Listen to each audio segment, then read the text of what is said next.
Juste, je vais vous présenter la première intervenante, Barbara. Professeur Padalino, beaucoup d'entre vous la connaissent probablement déjà parce que c'est la troisième fois qu'elle vient nous rendre visite. Elle va parler en anglais. Vous avez de la chance parce qu'en italien, ce serait encore pire. En anglais, on a des chances de comprendre. Hein. Elle est vétérinaire. À la base, elle a fait ses études à l'université de Bari, superbe région dans les Pouilles. Et puis après, elle a pratiqué comme vétérinaire équin. Elle a aussi élevé des chevaux, entraîné des trotteurs, fait des courses, beaucoup soigné de chevaux de course. Et puis à un moment donné, elle a eu un changement dans sa carrière. Elle est partie d'abord à Hong Kong, je crois, puis après en Australie. C'est juste? Oui. Elle a fait son travail de doctorat en Australie sur transport des chevaux. Elle reparlera de ça juste avant midi parce qu'on a une enquête encore en cours à propos du transport des chevaux. Elle en dira 2-3 mots. C'est elle qui dirige cette enquête et nous, on participe avec eux. Voilà. Au niveau européen, elle est dans les transports, c'est une personne qui sait de quoi elle parle pour tous les animaux, le bien-être animal lors des transports, ce qui n'est pas simple. Voilà. OK. Tu veux commenter celle-là? OK.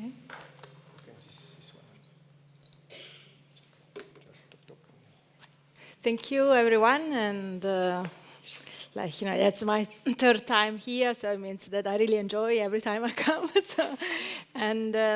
So today, basically, I'll start really with the basics. So maybe, some of you knows already, but just, it's a long day, and that's my first lectures is really kind of lecture-based, so really, you can stop if it gets too bored because you are pro and you already know all about that. This doesn't work. Sorry? Doesn't work. Wow. It's not a problem, because I can use it while you fail. So basically, what are the aim of this first half an hour that we are together? So it works? Yes. Okay, so just to try to understand the organization of a group of animals, the rules of a social organization, the implication of social characteristic in domestication, and to understand how horses communicate intra-species. I might go faster on some of the slides because I know that basically the topic is going to be dealt more in depth later on by my colleague. So the first question that we put ourselves is, why are horses social animals?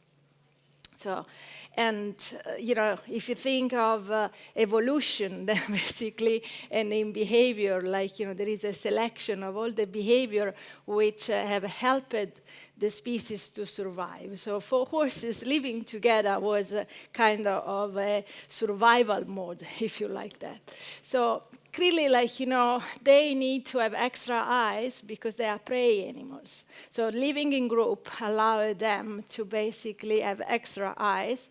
And someone is going to show you a nice picture later on where you have a horse that makes the sentinel while others are sleeping. And that is a good example for this. And again, as a group animal, they feel better. So, they are prey animals, and then, in a group, they can protect each other. And that is some of the dynamic and role. I'm sure that you have horses in group. You might face the situation where one horse came to you, kind of protecting the others. Everyone has a kind of a role in the group. And horses are very social animals. And that is a bit complicated now because we are always in mind the peak order. So horses are not really like those type of animal, and I'm sure that at the end of the day you get this message really clear. And even in the group, they might have the body. So they might have some horses which they are more friends and they like living together. So often in the same group, you might have a subgroup, and not because they, back chat of other horses, it's just that the way how they are.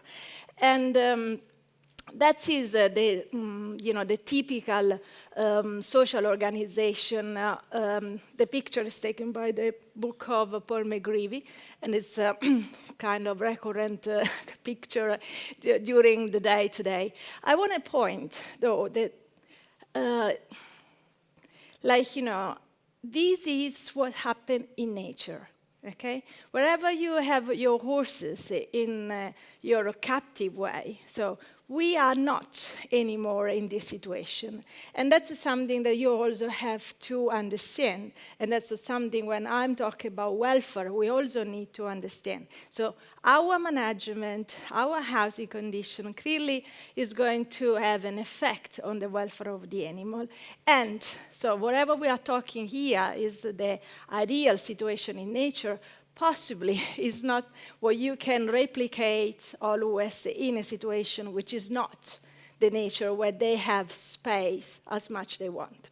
So what's happened usually in nature? So we have a natal band that basically like the basic group, and you can see who are basically the member of this group. So you have clearly like a certain number of female. They usually are mare, so they are brood mare, they're already mature mare with their offspring. So, and then what happened to these offspring? So basically, the stallion avoid inbreeding. So, they are already smarter than us. They know by themselves that, it's not good to have this breeding of for the genetics. So the stallion does not mate its own daughters, and this is why what happened to these daughters when they stay with the natal band, but when they are mature enough, so around 2 years old, they leave, because otherwise they cannot have their breeding. And in nature, animals have some behavioral needs, and breeding it's one of the behavioral needs. So this is why they leave, okay?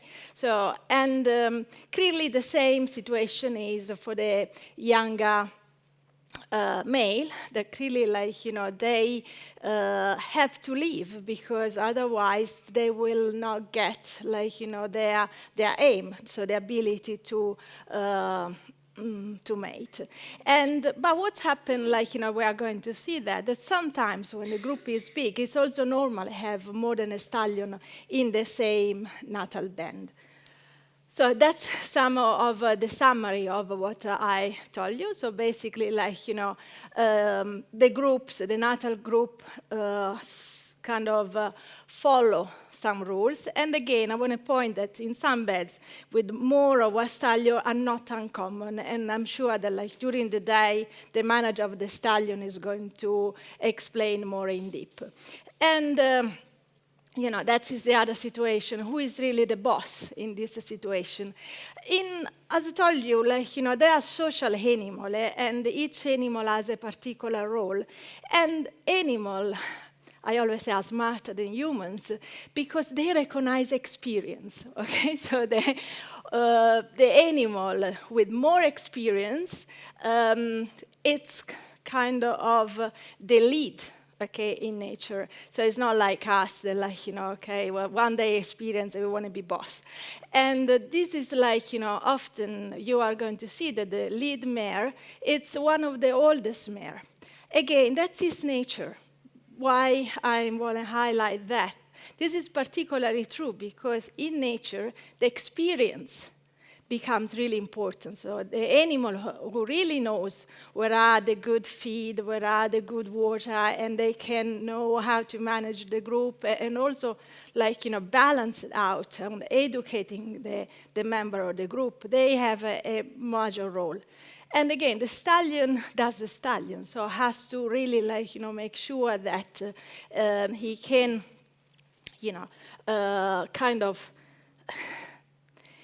he really has to protect his harem. And when I say protect his harem, it's also important for the stallion not to lose, his harem. So, and that is the different roles that, again, that is more in a natural situation than like whatever you might have experience in your normal life, which your management, your space, your paddock may have affect the normal behavior of those animals. So what happened to the young boys? I love this paper by Sue McDonald, and if you like reading, I'll suggest you to read. So what it is a equid bachelor band, and I think that is something really, really important in the life of a male yearling, let's say like that. So they, as I told you, they leave the natal band, and they create basically a group of only kind of young stallion. And if you have the patience to read this paper, it describes exactly what are the normal behavior and why this bachelor group, it's really important in the development of the single animal behavior and learning ability. And it's a phase of life. I mean, I don't know if you are parents, like when your boys become teen, they do stupid stuff, and they like be with their buddies, and they like, and they learn, all wherever his life, with the group also. And this is why it's really important for yearling, like, I don't know how many of you are breeders, but like, have the yearling all together. I know that you see that they fight and stuff, but they play. I have a boy that he's always fighting with his buddies. They do the same. Clearly, like, it's something that I'm sure during the day, they also need to learn how to fight. And like during the bachelor group this time, they just play fighting, okay? And clearly, like, you might want to keep an eye on avoiding big injuries. But again, remember, space is the key, okay? So more space, then less injuries usually. And again, what I want to also point that sometimes horses in nature live also by themselves, okay? So they might cope with period where they are okay living by themselves. But what are those animals that you can find living by themselves?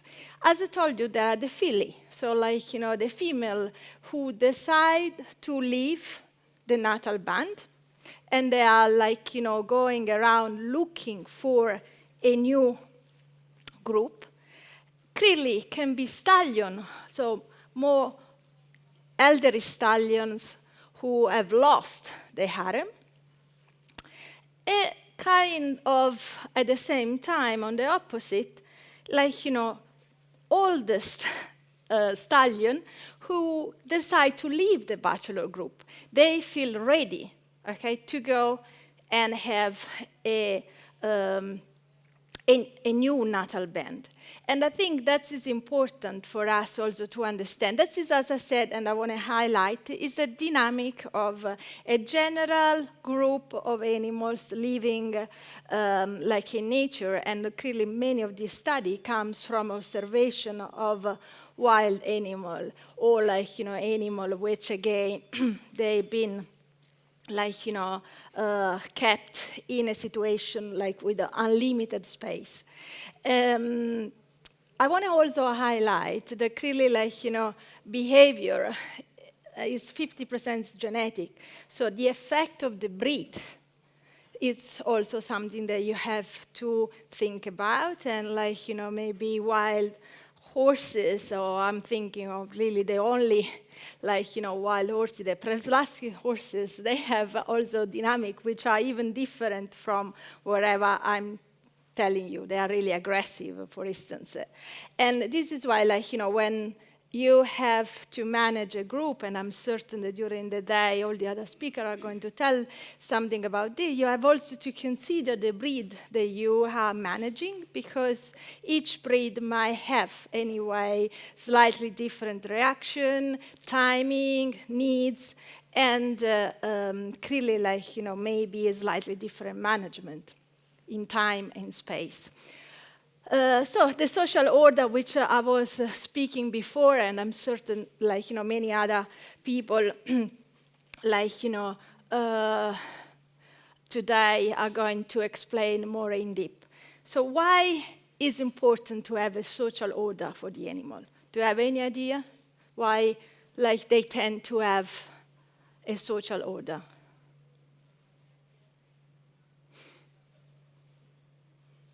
Come on, any idea? Why they organize the group? Why they don't? Yeah.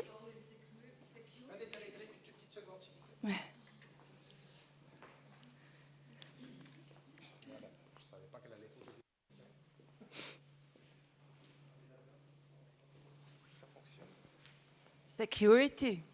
Okay, so they feel more secure, like, if they have the order, everyone knows what he's supposed to do. That could be.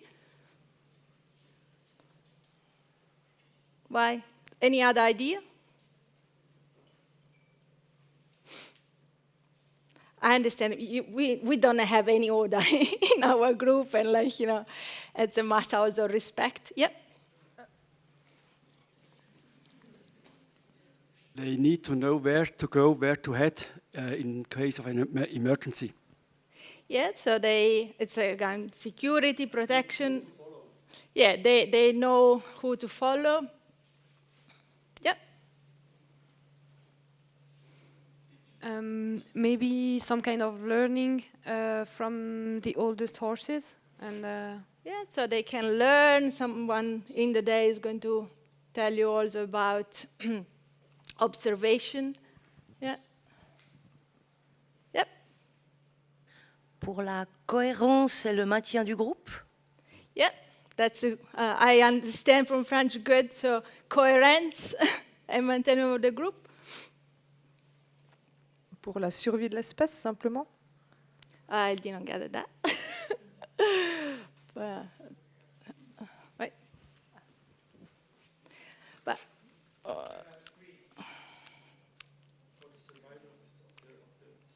Okay, for the survival. Thank you for the translation. Yeah, so basically, like, clearly there are many reasons, and whatever you said is correct. And clearly, like, maintain this order is also a key factor for them. And, like, again, animals have some criteria, like, to establish often this order. And then, I'm sure that, like, we can see this better in the day. Because, as I'm going to tell you, like, if they can, they avoid fighting, okay? So they are smarter than humans. Why, like, argue if we don't need to, okay? So they have also, like, kind of a criteria to establish this order, trying to avoid the fight if they can. But what I wanted to highlight is that even if I'm talking about order, in horses, it's not like chicken, number 1, number 2, number 3, number 4, because often there are some strange triangle where, like, one horse is dominant, like, on B, and but, like, a C may be dominant on A. So, like, it's not only a straight order like in chicken, even if we speak usually about taking the terms by the chicken. And other concept which we need to understand is possibly these other two. There's the fight zone and the personal space. Have you heard about this concept before? Yeah? Okay. So what is a flight zone?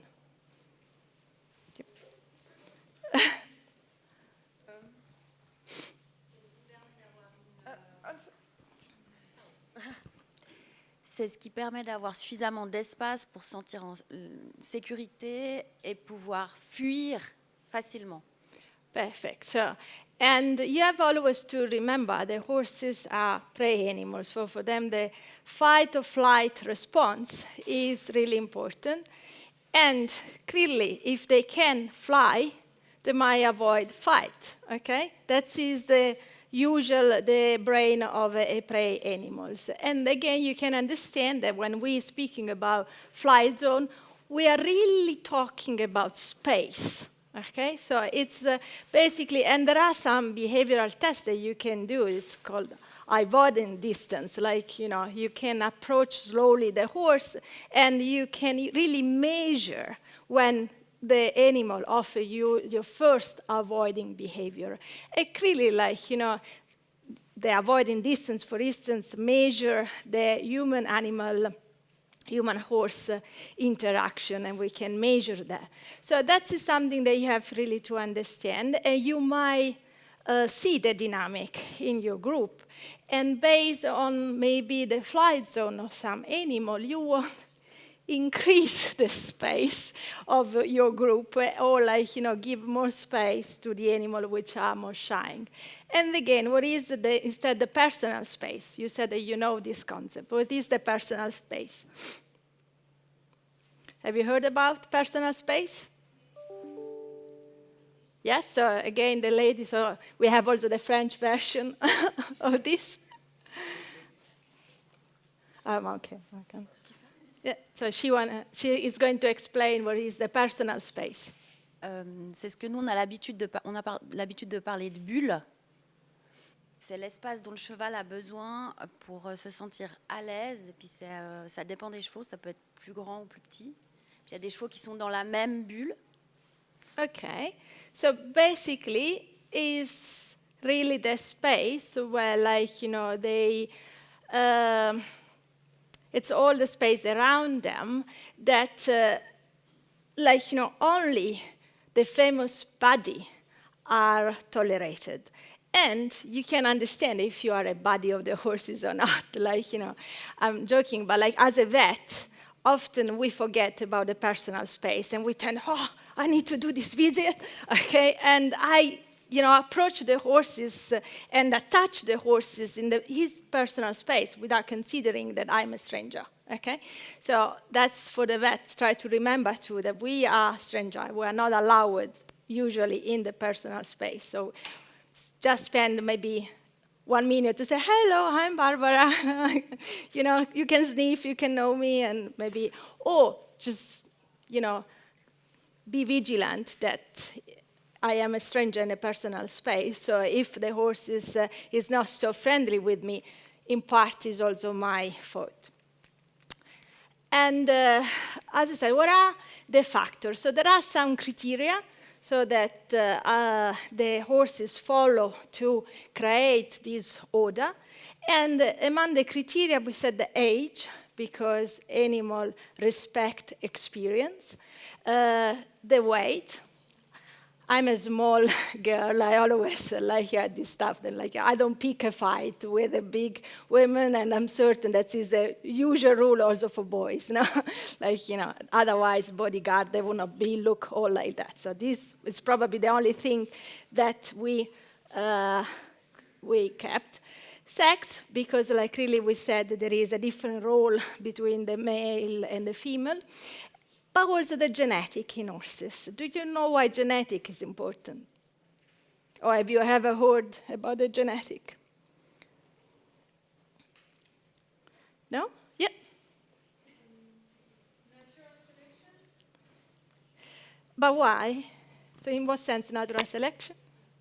I would say the strongest live longer, or I don't know if it makes sense, but. Okay, so in the order, basically, it's happened that, so depending, it's by, like, the lion, you know, this, you are the son of the lion, and you are already the future king. So it's a bit like that. So, like, the offspring of a dominant tend to be dominant on the offspring of the subordinated. And that's really also depends possibly on the fact that clearly those animals have those genetical characteristics which made them already be a dominant, okay? And that's clearly, like, in genetics, the offspring should be already inherited the same characteristic. And clearly, like, you know, there are benefits to keep a stable order, and there are benefits to be the boss. That's always in life. You know, usually even for horses, they have, if you like priority. They also they have an order in the most important behavior, and then you might recognize basically the who is the dominant, like in a group, observing what they do, basically. What I like the most is a mutual grooming, because basically the subordinate goes to the dominant asking, do you want a scratch?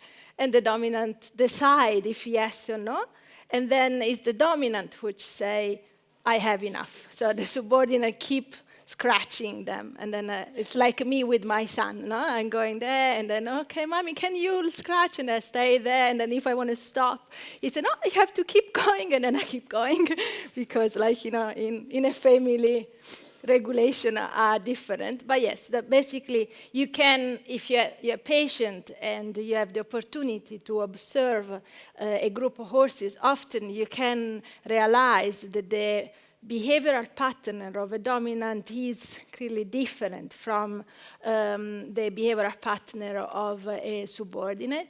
And it really, at the same time, respect,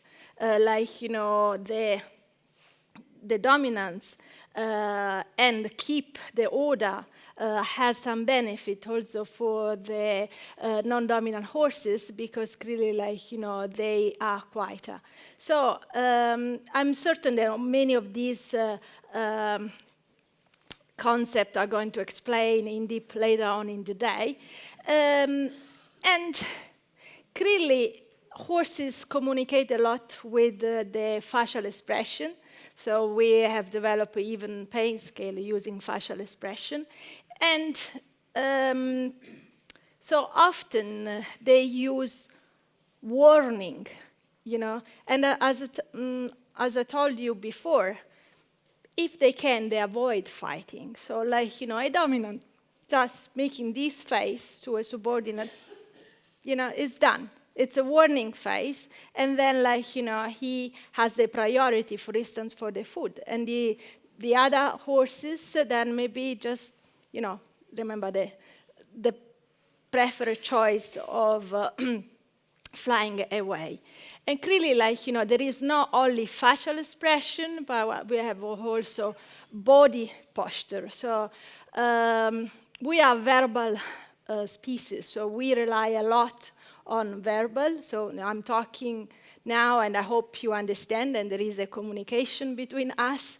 But for many animals, there are all, they might rely a lot more on the body posture, and often, even a particular position of, of the tail, or of anyway of one leg has a meaning, which the other horses understand. That's the difference. With us, there is the problem that they try to use this communication, but we don't understand enough. This is why I'll suggest you to study more about the behavior of the animals.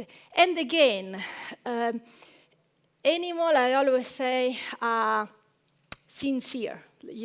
Even in a fight, they follow a kind of ritual behavior, unless we are talking about clearly animals which have developed a behavioral problem, which is something that is going to be dealt in the day. So even to stallion, they, when they fight, they follow a kind of a scheme, and again, they understand each other pretty well.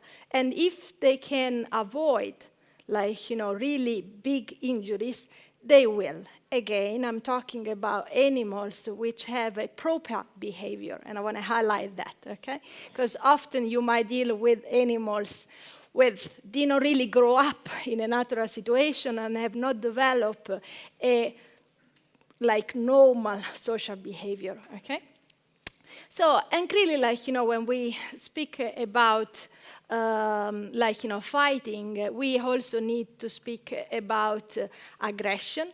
And I want to clearly highlight that there are different triggers for an aggression. So, clearly, there may be a dominant aggression. Can you give me an example?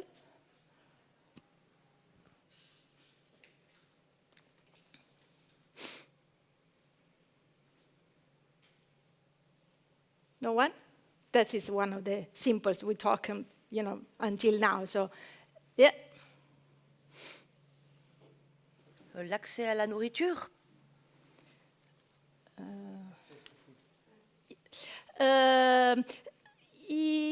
Yeah. So they are fighting kind of to feed, or like, you know, they want to, like, you know, be the dominant, and so have the earliest access. Yep. Territorial aggression. So they are fighting on a particular space. That could be also, like, you know, the dominance is really when, you know, B want to face A, for instance, okay? So territorial, if they are fighting more for a resource, which could be food or space. Pain-induced aggression. That's something that you have always to think about. When an animal is sick or in pain, like, you know, it might be more cranky. We are also more cranky when we are in pain. And that's 100% like to think about for a vet. If I'm touching an area where it's painful, then I should know that I could have a kick as a reaction. Fear-induced aggression is often the most common. So they are in fear. They are not able to fly, so they have to fight, okay? But usually you should be able to recognize the difference. Maternal aggression, clearly, if some of you are breeders, you know that the mare becomes overprotected, and some mares might be really dangerous, in particular soon after falling, so, and you need to know your mare.